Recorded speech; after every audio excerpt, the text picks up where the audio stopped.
माँ, मुझे वो मार देगी। वो मुझे मारने के मकसद से आई है। वो मुझसे बदला लेने आई है। माँ, माँ मुझे बचा ले, मुझे बचा ले। राजवीर पिछले 10 दिनों से बड़ी अजीब हरकतें कर रहा था। वो अक्सर किसी लड़की के बारे में बोलता कि वो उसे मारने के लिए आई है। उसका परिवार भी राजवीर के व्यवहार से बहुत परेशान था। राजवीर अक्सर कहता, अगली पूर्णिमा की रात वो चुड़ैल मुझे अपने साथ हवाओं में उड़ा कर ले जाएगी। लेकिन हर घटना के पीछे कोई ना कोई गड़ा सच जरूर छुपा होता है, जो उस घटना सुनने वाले को खौफ से जमा देता है। राजवीर की इस हालत का अंजाम भी एक ऐसा ही सच था, जिस वजह से राजवीर आज खुद की मौत की तारीख भी जानता था।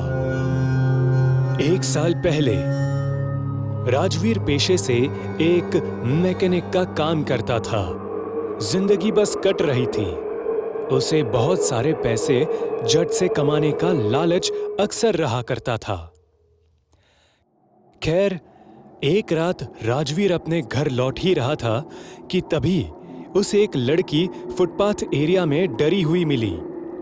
वो उस लड़की के पास गया और बोला, मैडम, आप अकेले यहाँ शाम ढले क्या कर रही हैं? आपको पता है ना, ये रेड लाइट एरिया है। ये जगह रात के समय तो क्या, दिन के समय भी लड़कियों के लिए सेफ नहीं है। मैं उसी एरिया से तो भाग कर आई हूँ।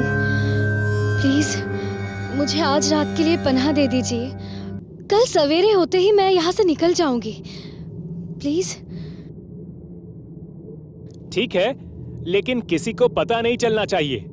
आज रात आप मेरे घर ठहर सकती हो। वैसे आपका नाम क्या है? मेरा नाम प्रेमलता है। मैं यहीं की रहने वाली हूँ। पर ये लोग मुझे जबरदस्ती यहाँ रखना चाहते हैं, और यही कारण है कि मैं इधर उधर छिपकर भाग रही हूँ। ठीक है, आज की रात तुम मेरे घर छुप सकती हो। उस रात प्रेमलता राजवीर के घर ही छुपी रही। अगली सुबह जब राजवीर उठा तो प्रेमलता की जुल्फों को लहराते देख वो उस पर मोहित हो गया। रात के अंधेरे में उसे प्रेमलता की खूबसूरती पूरी तरह से नहीं दिखी थी। राजवीर मन ही मन प्रेमलता को पसंद करने लगा था। उसने बिना वक्त गवाए प्रेमलता को उसी वक्त अपने मन की बात जाहिर कर दी। सुनो, मुझे तुम बहुत अच्छी लगी। मैं तुम्हें अपना हमसफर बनाना चाहता हूं। क्या तुम? मुझे भी आप बहुत अच्छे लगे। इस तरह किसी लड़की की मदद करना, खासकर किसी अनजान लड़की की, वो एक मसीहा ही हो सकता है। ऐसे इंसान का हमसफर भला कौन नहीं बनना चाहेगा। इसके बाद दोनों एक दूसरे के साथ बिना शादी के एक ही घर में रहते थे। एक रात की बात है, वो पूर्णिमा की रात थी। राजवीर प्रेमलता को एक सरप्राइज के बहाने एक अनजान सी जगह ले आया। उसने प्रेमलता की आंखों में पट्टी बांधी थी ताकि वो उसके सरप्राइज को देख ना सके। अरे अब बताइए भी, क्या सरप्राइज है? पट्टी तो खोलिए। राजवीर प्रेमलता की आंखों से पट्टी हटाता है। जैसे ही प्रेमलता की आंख खुलती है, उसकी एक तेज चीख निकल जाती है। शमशेर सिंह, तुम?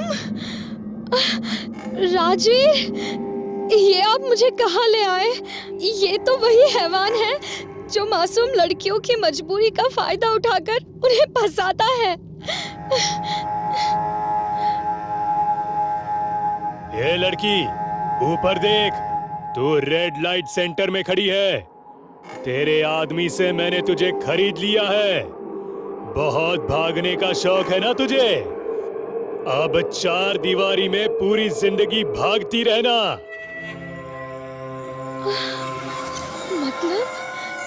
मतलब ये सब आपने किया? तुम तो इस हैवान से भी निकम्मे निकले। तुम्हें नर्क भी नसीब नहीं होगा, कभी नहीं।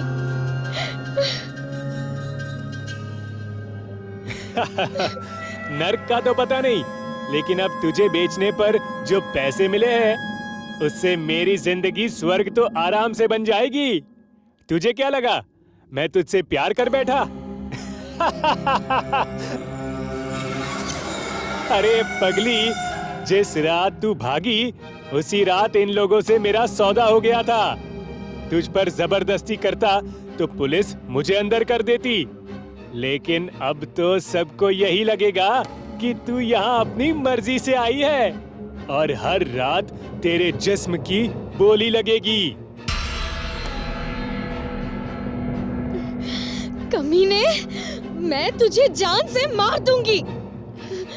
याद रखना, बहुत जल्द रात भी यही होगी और नजारा भी यही होगा। तुझे पागल करके तेरी रूह को तेरे जिस्म से नोच कर अपने साथ ले जाऊंगी। जितना दर्द मुझे होगा उससे कई गुना ज्यादा दर्द के साथ तू मरेगा। जिंदा होकर भी मुर्दों की जिंदगी जिएगा तू। खैर, इसके बाद ये किस्सा यहीं समाप्त हो गया। प्रेमलता को जबरदस्ती रेड लाइट एरिया में सेक्स स्लेव के तौर पर मजबूर किया गया। लेकिन ठीक 6 महीने बाद अचानक एक खबर आई कि प्रेमलता ने पंखे से लटक कर खुदकुशी कर ली है। इसके ठीक 2 दिन बाद ही एक और खबर आई कि शमशेर सिंह की भी सड़क दुर्घटना में मौत हो गई। सबसे बड़ा गुनहगार तो अभी भी जिंदा था, राजवीर। आज 6 महीने बाद प्रेमलता की रूह राजवीर की तलाश में आई है और अब दुनिया का कोई भी अघोरी, तांत्रिक, पंडित उसे नहीं बचा सकता था। इंतजार था तो बस पूर्णिमा की रात का, और जैसे ही पूर्णिमा का दिन आया राजवीर की तबीयत बिगड़ने लगी। उसकी चीखें इतनी दर्दनाक थी जैसे उसे गर्म तवे पर लगातार सेका जा रहा हो।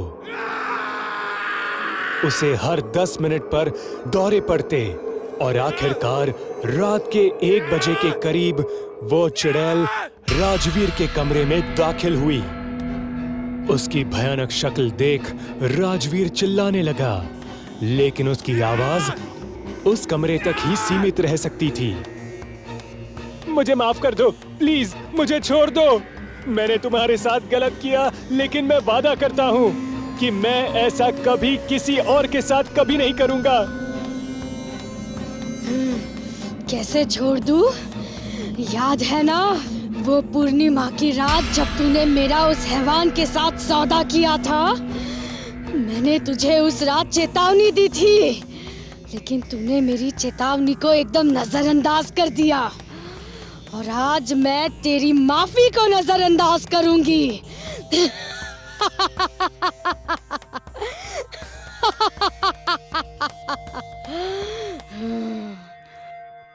इसके बाद राजवीर की एक तेज चीख गूंज उठी। उस चुड़ैल ने राजवीर के सीने को फाड़कर उसका दिल बाहर निकाल लिया और उसकी रूह को अपने साथ खिड़की से उड़ा ले गई। जब तक उसके परिवार के लोग वहां पहुंचे तो राजवीर का मरा शरीर टुकड़ों में फर्श पर पड़ा था। उस मासूम लड़की का बदला पूरा हो गया। इसीलिए कहते हैं, कर्मा कभी किसी का पता नहीं भूलता, और किसी आत्मा का बदला दुनिया की सबसे खौफनाक मौत देती है।